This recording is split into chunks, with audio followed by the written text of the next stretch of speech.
Local media groups ang pahayag ni President-elect Rodrigo Duterte kaugnay ng media killings. Samantala, isang grupo ng international press ang nanawagan na boycottin ng local media ang mga press briefing ng incoming president. Mula sa Malacanang, may report si Darlene Basingan.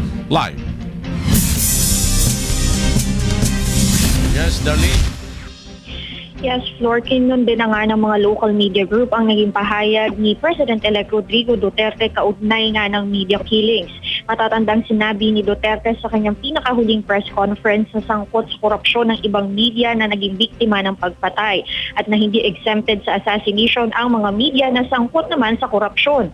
Sa isang statement, sinabi ng National Union of Journalists of the Philippines na bagamat mayroon nga ilang media na naging biktima ng pagpatay dahil sa korupsyon, karamihan naman anya sa mga naging biktima nito ay pinatay dahil sa pag-expose ng kamalian ng ilang opisyal ng gobyerno. Ganito rin ang naging pahayag ng media watchdog na Center for Media Freedom and Responsibility na nagmo-monitor sa mga media outfit sa bansa.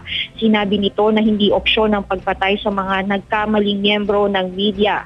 Marami naman anyang legal recourse na maaaring daanan para mapanagot ang mga miyembro ng media na napatunayang o mapapatunayang naging sangkot sa korupsyon tulad na lamang ng libel. Maging ang international media group na Reporters Without Borders ay kinonde na rin ang naging pahayag ni Duterte.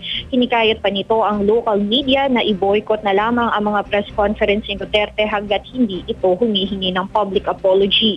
Dumipensa naman ang kampo ni Duterte. Sinabi ni Senator Coco Pimentel na na-misinterpret lamang ang sinabi ng President-elect.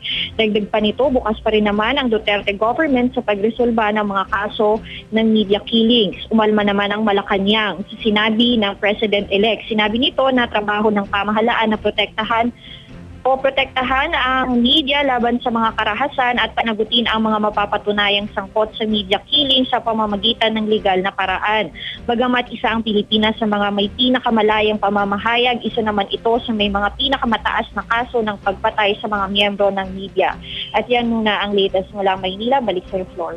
Darlene Basingan, nagulat mula sa Malacanang.